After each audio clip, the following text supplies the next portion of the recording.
So the very first story I break down in the book, and this is in the intro, so if you want to just look at the sample chapter, you could.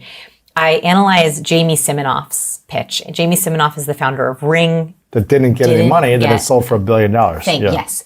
Here is a brilliant guy, right? Jamie Simmonoff is brilliant.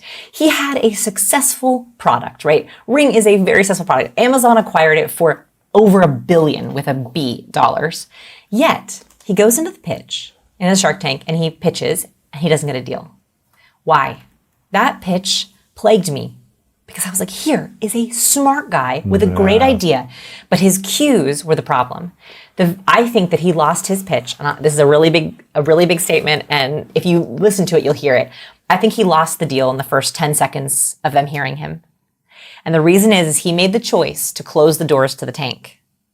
So in his pitch, he doesn't walk down the hallway. You don't see that long first impression. You don't get public to social to personal. He closed the doors. And what he did is he knocked on the door of the Shark Tank. Hello, who's there?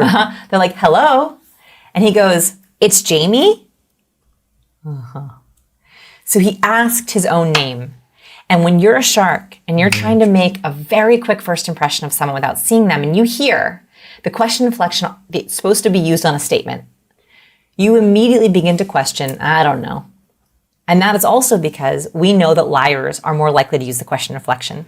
If you've ever played Two Truths and a Lie, have you ever played that game? Yeah. Okay, so Two Truths and a Lie, here's a little tip for everyone. If you ever play that game, people almost always ask the lie.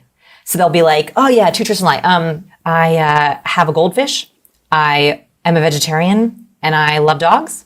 They almost always go up on their lie. And that's because when we're lying, we don't know if you believe us.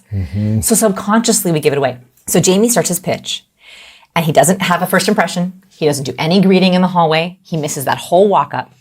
The very first words out of his mouth, doesn't even matter what he says, is, right, up top. And then Mark Cuban says, are you here to pitch? And he says, here to pitch? Again, using the question inflection. I think that what happened is it gave away his competence. And then the doors open, right? And he explains this idea of Ring, it's a doorbell. The problem is his first impression was very low in competence. And so he had a lot of trouble having the sharks take him seriously. He was a very competent individual building his business, right? He was very smart, intelligent, knew the technology, how to build product, teams, all these things, get sales, whatever it was.